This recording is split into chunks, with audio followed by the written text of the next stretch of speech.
Okay guys, good evening. Ito, pauwi na ako. Tapos ng aking duty.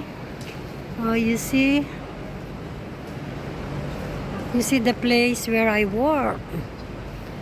There inside, see? Inside the building. Yeah. Okay. Okay. You see? You see the people where I work. And this every restaurant. Hello, hello. Look at them. See the tree, see the building. Hello. Oh, so nice.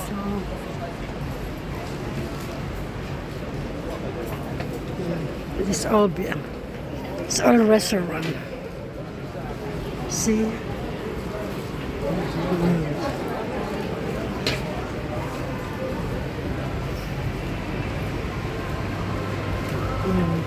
Wow, pagka Friday dito, full pack.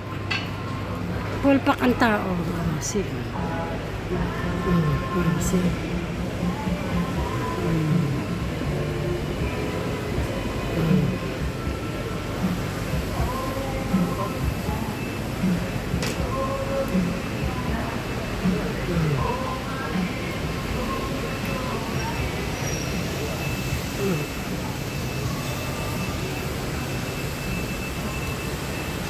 Dito sa around na to ang aking trabaho. Magandang place. Yan, lahat kasi mga ano to, puro mga nag-o-office. See.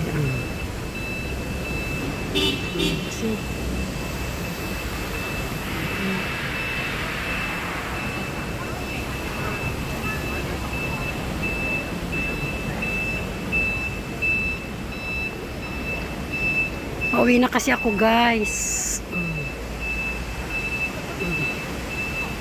And then, dadaan pa ako sa supermarket.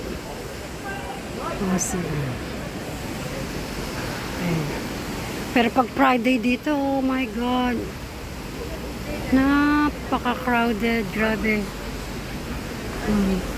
Kasi tapos ang office nila, so happy-happy. Kasi Saturday, Sunday, walang pasok mga nag-office.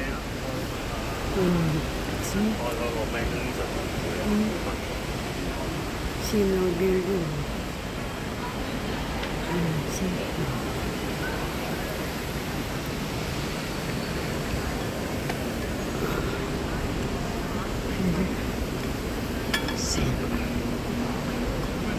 Dami ko ang 7-Eleven.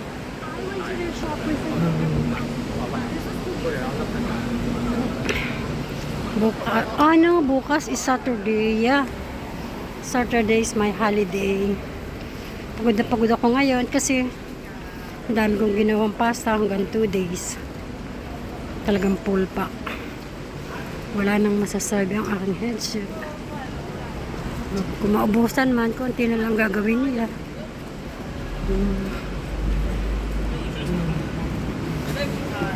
Yung head chef ko naman, magaling magpasta yun. Alam noon lahat. Kaya lang, syempre, dami rin nung ginagawa sa mga papers na lang yun. Ay, naku, stress yun. Daming ginagawa ng taga Batangas, yung aking head chef. Super bait.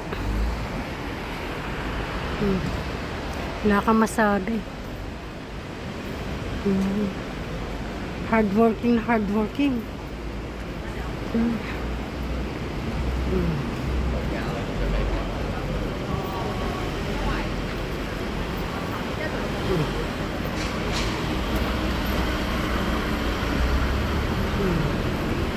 Malapit na ako sa main road. Ito flower shop.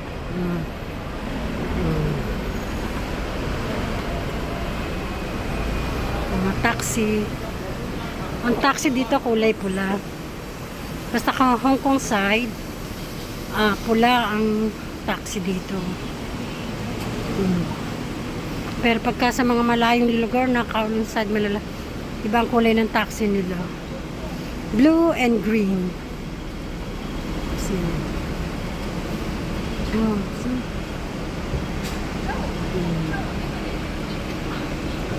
Yan, langit na yan.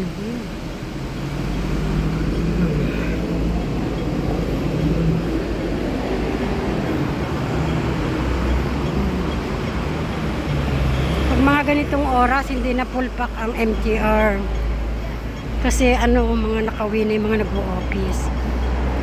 Pagka napasabay ka sa kanila ng 6, ay nako, siksikan talaga sa MTR. Kasi 5 o'clock ang dito, tapos ng office eh. Ito bangko. Yan. Yan. Ito ang pinakamalaking bangko dito sa Hong Kong. See the building. Okay, green na. Pwede nang tumawid. Nako. Wala naman sasakyan. Pagdating ko, magluluto pa ako. Piprepare pa ako ng dinner. Late na rin ako matutulog kasi ayusin ko pa tong aking channel. Ang dami kong message. Kasi hindi ako nakahawak maghapon ng telepono kasi nga busy. Busy. Kaya mamaya ayusin ko. I-check ko lahat. Pasensya na kayo kung ganito ako mag-content kasi hindi naman ako pasanay na sanay. Nag-uumpisa pa lang ako. So, sana guys maintindihan nyo. Yan.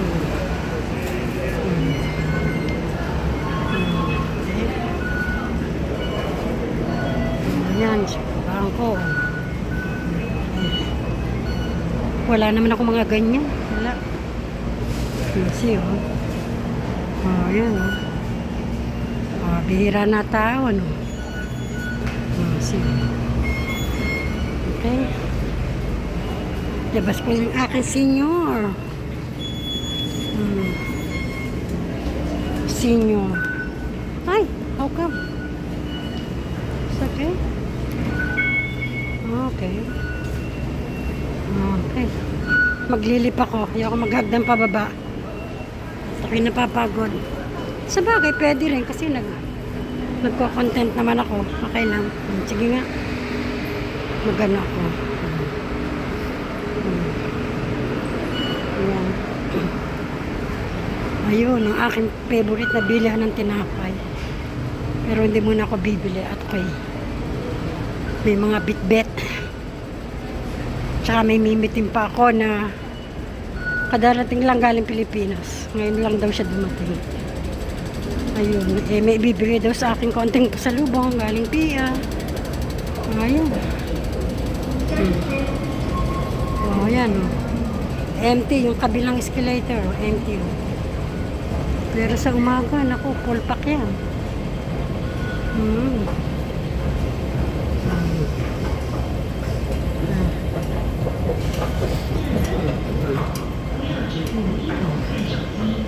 Ayun o.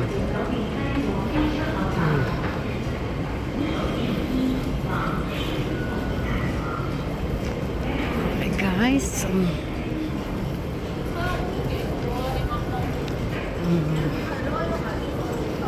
Grabe, ang busy ng lunch kanina. Lagi kaming busy pagka lunch. Talagang kailangan yung mabilisan talaga sa paggawa ng ng pasta. Pero lahat ng klaseng pasta papakita ko sa inyo. Yung aking ginagawa lahat ng pasta.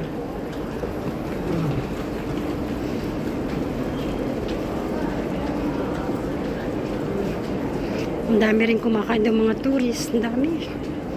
Iba't ibang klaseng nasyon. Ayun, ito pa.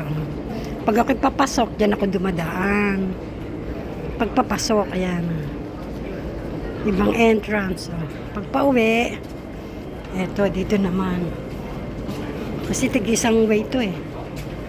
Hindi pwedeng pagsabayin. Oh, ayan.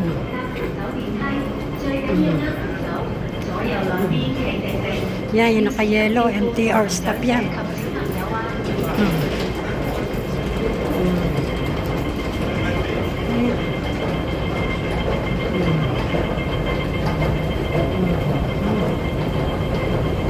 Okay. So, pababa na ako. Kita nyo naman ang haba ng escalator dito.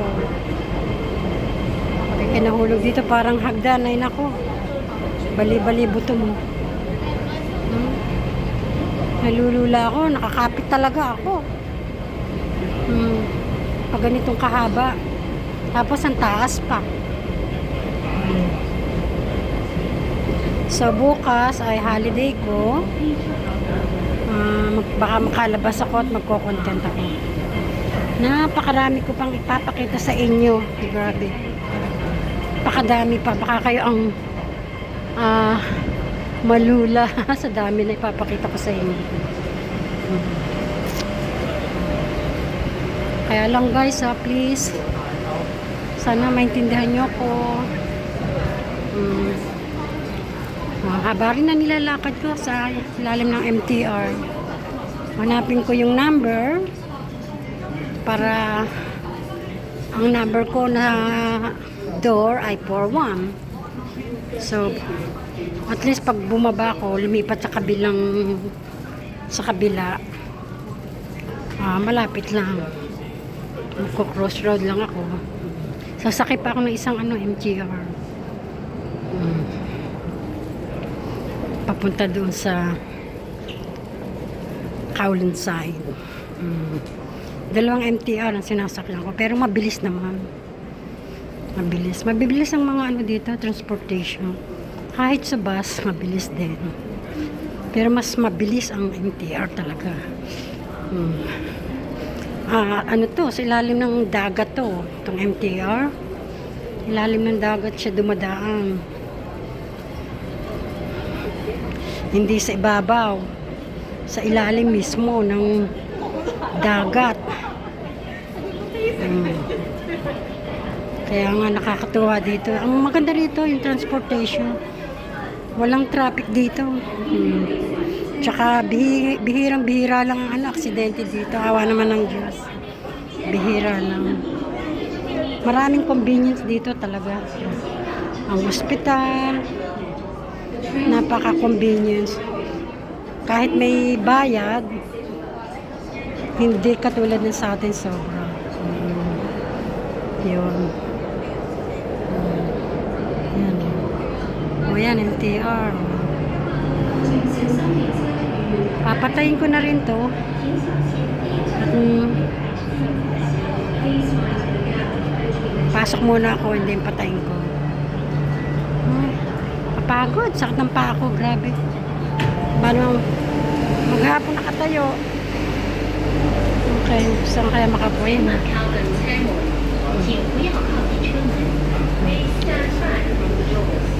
Okay guys, salamat. Pumuna ako. Okay, thank you guys. So, see you next content ulit. Okay. Okay, bye. Love you guys.